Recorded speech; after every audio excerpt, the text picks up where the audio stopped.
만약에 더 늦어지게 되면 이제 갈굼을 당하는 기준이 돼요.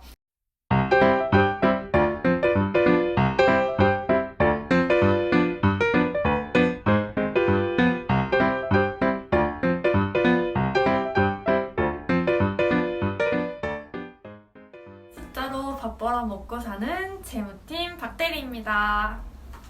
오늘은 재무회계팀에서 주로 하는 업무를 A부터 Z까지 전체적인 흐름에 대해서 말씀드려보고자 영상을 촬영하게 됐습니다. 재무회계 분야는 생각보다 되게 방대하기 때문에 상대적으로 규모가 작은 기업의 경우에는 재무회계 한 팀이 모든 거를 다 담당할 수 있지만 기업의 규모가 커질수록 부서도 세부화되고 업무도 세부화되고 그리고 그 부서의 명칭도 가지각색으로 세분화되고 있어요. 제 개인적인 관점에서는 커리어를 만약에 더 많이 쌓고 싶다, 재무회계의 업무들을 간파하고 싶다 하시는 분들은 중소기업에 취직해서 A부터 Z까지 재무회계의 다양한 케이스들을 모두 경험해 보시는 것을 추천드리고, 만약에 나는 그래도 네임밸류다, 대기업에 들어가서 작은 업무여도 디테일하게 담당을 해보고 싶다 하시는 분들은 대기업에 열심히 노력해서 재무회계팀에 취직하는 거를 또 추천을 드리고 있어요. 이 부분에 대해서는 제가 나중에 기회가 되면 중소기업 재무팀과 중견기업 혹은 대기업의 재무팀의 장단점을 자세하게 다뤄보도록 하겠습니다. 그럼 본격적으로 재무와 회계에서 하는 일들을 한번 같이 살펴볼까요?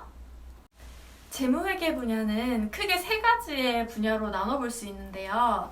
첫 번째는 재무 파트, 두 번째는 회계 파트, 그리고 세 번째는 세무 파트입니다. 먼저 재무 파트에 대해서 말씀을 드리면, 재무 파트는 자금 업무와 공시 업무로 나눌 수 있습니다. 먼저 자금 업무에 대해서 보면, 자금은 말 그대로 기업의 현금 흐름을 관리하는 업무입니다. 그래서 가장 간단하게는 현금성 자산, 그날 입출금이 되는 자금 흐름에 대해서 관리를 하고 있고요. 크게는 자금을 조달한다든지 혹은 조달한 자금을 상환한다든지 사채 발행을 한다든지 혹은 유상증자, 무상증자를 한다든지 실질적인 현금 창출을 할 수 있는 업무를 관리합니다. 그래서 자금을 계획하게 되면 간단하게는 일 단위부터 월 단위 혹은 사업연도 단위별로 예상되는 자금 수지에 대한 계획을 세우고, 그리고 실질적으로 시간의 흐름에 따라서 그 자금을 이행하는데 변수가 있는지, 변수가 있다면 추가적인 자금 조달이나 상환 계획이 필요한 건지 이 흐름을 추적해내는 과정이라고 보시면 되겠습니다. 자금 업무는 아무래도 현금, 예금, 그리고 금융 상품들에서 이제 관리하는 경우가 많기 때문에 유일하게 재무회계팀에서 외근 업무가 좀 잦을 수 있는 부분이에요. 여러 가지 금융기관과의 컨택을 많이 할 수 있는 업무라고 보시면 될 것 같아요. 두 번째는 공시 업무인데요. 공시 업무는 자금 파트와 그리고 회계 파트의 콜라보레이션이라고 보시면 될 것 같아요. 일반적으로 코스닥에 상장된 기업이라든지 코스피에 상장된 기업에게만 해당하는 업무이고요.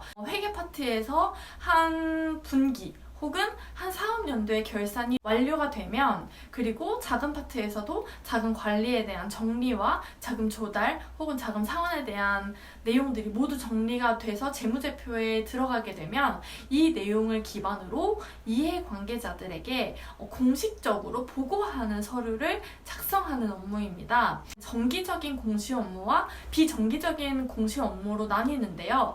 정기적인 공시 업무 같은 경우는 재무 흐름을 모두 정리해서 나온 재무제표를 사업보고서, 감사보고서, 분기보고서 형태로 이제 이해관계자들한테 공식적으로 보고를 올리는 거죠. 그리고 이제 비정기적인 공시 업무 같은 경우는 저희의 주주가 주식을 매도했다, 근데 그 퍼센티지가 일정한 퍼센티지를 넘어서 공시 요건에 충족된다, 혹은 기업이 사채 발행을 해서 공장 설립을 인가받았다, 공장 설립에 필요한 자금은 얼마이며 이 자금을 어떻게 활용하겠다, 이런 기업에서 흘러가는 굵직굵직한 숫자적인 이슈에 대해서 기업과 관련되어 있는 공개 이해관계자들에게 그것들을 보고하는 업무를 하는 거예요. 그래서 공시 업무는 외부적으로 반출이 되는 자료이기 때문에 객관성도 있어야 되고 그리고 회계 기준에도 부합해야 됩니다. 틀려서 공시를 하는 경우에는 뭐 마음대로 수정을 할 수도 없기 때문에 정정 공시라는 것을 해야 되고 또 만인이 보는 자료이기 때문에 그만큼 정확성도 있어야 되는 업무라고 생각하시면 될 것 같아요. 공시 업무를 담당하는 분들은 대부분 이제 외부적으로 이제 기관 투자자라든지 아니면 개인 주주들을 대응해야 되기 때문에 주식 담당자로서 IR 업무도 함께 하게 됩니다. 이제 두 번째로 회계 파트에 대해서 말씀을 드릴게요. 회계 파트는 이제 실무적인 관점에서 첫 번째로 매출, 매입, 그리고 원가, 결산 이렇게 네 가지 범주로 더 세분화될 수 있어요. 첫 번째로 매출 업무는 말 그대로 기업에서 이제 뭔가 제품이든 상품이든 혹은 서비스든 판매를 할 거잖아요. 그러면은 그 판매된 매출액을 기간을 딱 잘라서 한 달, 분기, 반기, 1년 이렇게 해서 매출이 정확하게 얼마에 팔아서 얼마의 매출액이 일어났는지를 정리하는 업무예요. 그래서 영업부서에서 매출에 관련된 이제 적격한 증빙을 받겠죠. 그러면 그 증빙과 실제로 일어난 매출액이 정확하게 일치하는지 1차적으로 검토를 하고 그 서류에 기반해서 회계 처리로 반영을 하는 작업을 합니다. 이제 세무적인 관점에서는 뭐 국내 매출, 영세 매출, 뭐 카드 매출, 그리고 현금 매출 뭐 이런 식으로 나눠가지고 정리를 할 수가 있고 회계적인 관점에서는 제품 매출, 뭐 상품 매출, 기타 매출 뭐 이런 식으로 나눌 수가 있습니다. 이 매출이라는 것은 기업의 영업이익을 산출해내는 데 있어서 꽤 크게 기여하는 부분이 있기 때문에 나중에 회계 감사를 받을 때라든지 아니면 부가세, 법인세 신고를 할 때도 이 매출액에 대한 관리가 제대로 이루어지고 정확한 금액으로 신고가 돼야 되고 감사도 받아야 됩니다. 그래서 매출에 관련된 증빙이라든지 뭐 회계 처리한 내용에 대해서 히스토리를 정확하게 기억하고 있어야지 제대로 된 업무 처리를 할 수 있습니다.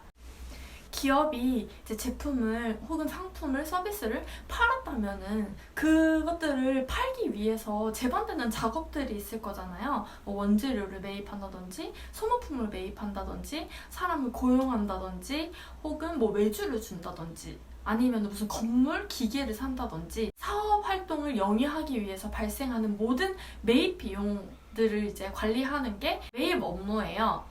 매입 업무에서 제가 제일 중요하다고 생각하는 것은 바로 유형자산을 관리하는 업무인데요. 뭐 간단하게 뭐 연필, 책상들을 구입하는 것을 넘어서서 기업이 제조를 하기 위해서 설비를 취득한다거나 아니면 건물을 매입한다거나 이렇게 고정자산을 취득하는 경우에는 이제 내용 연수도 지정을 해주고 그리고 일정한 기간마다 감가상각도 해줘야 되기 때문에 이 유형자산 리스트를 관리하는 게 가장 핵심인 것 같습니다. 세 번째는 원가 업무인데요. 이 원가는 제조업에서 특히 되게 중요하게 생각되는 업무인데 말 그대로 제품을 만들어서 혹은 상품이 이렇게 출고가 됐을 때 그 출고된 제품의 원가를 산정하는 거예요. 기업에서 제조하는 제품의 성향이나 특징에 따라서 그 특색이 강하기 때문에 원가를 산정하고 배분하는 업무는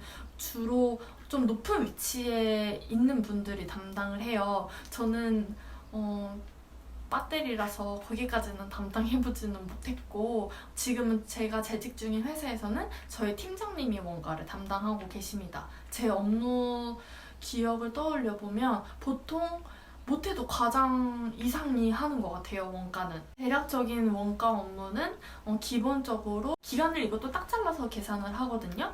제공품 상태에 있는 거, 원재료 상태에 있는 거, 그리고 실제로 아예 만들어진 제품, 상품의 상태를 기간으로 딱 잘라서 재고 자산으로 평가를 하는 거예요.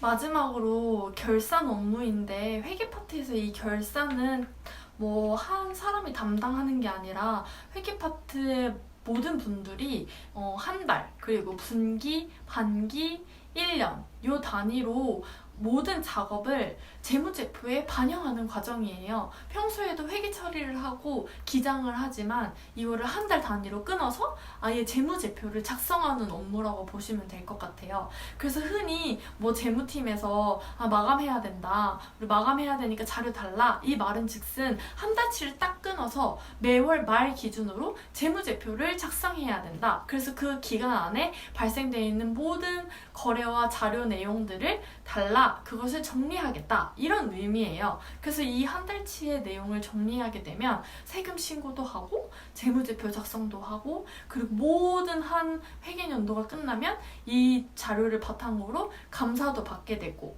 그 행위들의 가장 기본에는 결산이 있는 거죠. 보통 한 달이 지나고 나서 한 3일에서 5일 정도 사이에 재무회계팀에서 완료를 합니다. 만약에 더 늦어지게 되면 이제 갈굼을 당하는 기준이 돼요. 늦어도 5일까지는 모든 작업을 다 마무리하고 재무제표의 숫자를 만들어내야 하는, 그리고 그 숫자는 틀려서는 안 되는 그런 작업을 하게 됩니다. 제일 마지막 파트인 세무 파트가 있어요. 이 세무 파트는 각종 세금에 대한 신고를 관리하는 파트인데, 제가 회사에 근무를 하면서 봤을 때에는 중견기업이나 대기업 같은 경우는 이 세금에 대한 신고, 부가세 신고, 법인세 신고를 하는 부서가 아예 따로 있었고, 이제 조금 작은 중소기업인 경우에는 보통 재무회계팀에서 이 모든 거를 한꺼번에 담당하고 있더라고요. 이 세금이라는 게 자칫하면은 세무조사를 했을 때 과태료가 발생하고 가산금이 발생할 수 있는 좀 중요한 요지가 있기 때문에 세금 부분은 특히 신경 써서 신고를 해야 됩니다. 세금 신고는 기업에서 크게 두 가지로 나뉘어져 있는데요. 첫 번째는 방금 말씀드렸듯이 부가세 신고, 그리고 두 번째는 법인세 신고, 이렇게 되어 있습니다. 부가세 신고는 아마 많이 공부도 하고 잘 알고 계시는 분들이 많겠지만은, 기업에서는 보통 예정 신고와 확정 신고를 하는데 특이하게 매월 신고하는 업체도 있어요. 이런 경우는 보통 매출보다 매입이 많은 경우에 조기 환급 신청을 할 수가 있거든요. 그런 기업 같은 경우는 매월 신고를 하기도 하고, 보통은 이제 예정 신고와 확정 신고를 하고 있습니다. 근데 이 부가세 신고도 사실 회사에서 ERP가 만약에 국내 ERP로 잘 커스터마이징이 되어 있다면 사실 ERP를 통해서 그냥 전자신고까지 바로 완료되기 때문에 일이 그렇게 크지가 않은데, 만약에 수기로 관리를 하고 수기로 신고를 한다고 하면은 이 모든 것들을 다 일일이 정리해서 엑셀로 관리하고 신고도 수기로 하기 때문에 좀 업무량이 상대적으로 과다해진다고 보시면 될 것 같아요. 법인세 신고는 기업의 결산의 꽃인데 가장 마지막에 이루어지는 신고예요. 한 사업연도가 끝나면 재무제표를 먼저 확정하고, 확정된 재무제표를 회계 감사인들에게 감사를 받고 아예 최종적으로 감사 보고서까지 나오면, 그때 이제 법인세 신고도 미리 준비하고 있다가 모든 것이 맞물려서 세무서에 신고하는 작업을 합니다. 보통 법인세 신고 같은 경우는 상당히 복잡한 업무를 통하기 때문에 이 세무 조정을 하는 부분에 있어서는 세무사 사무소에 외주를 주기도 하고, 규모가 큰 기업 같은 경우는 법인세 신고까지도 직접 하기도 합니다. 오늘은 전반적으로 재무회계 분야에서 업무할 수 있는 내용들을 간략하게 정리해서 전체적인 관점에서 제가 설명을 드렸고, 사실 재무 파트, 회계 파트, 세무 파트는 더 깊게 들어가면은 더 자세한 업무들까지도 나뉘어져 있어요. 이거는 나중에 제가 파트별로 나눠서도 영상을 찍어보도록 하겠습니다. 오늘 되게 업무적인 내용으로 설명을 해야 되는 내용들이라서 상대적으로 딱딱하게 느껴지셨을 수도 있을 것 같아요. 약간 설명충이 된 기분이랄까? 이렇게 작게나마 제가 말씀드린 재무회계 분야의 플로우를 업무하시는데 좀 도움이 되었으면 좋겠습니다. 오늘도 제 영상 봐주셔서 감사드리고, 제 영상이 조금이라도 도움이 되셨다면 좋아요와 구독 눌러주시면 감사하겠습니다. 안녕히 계세요.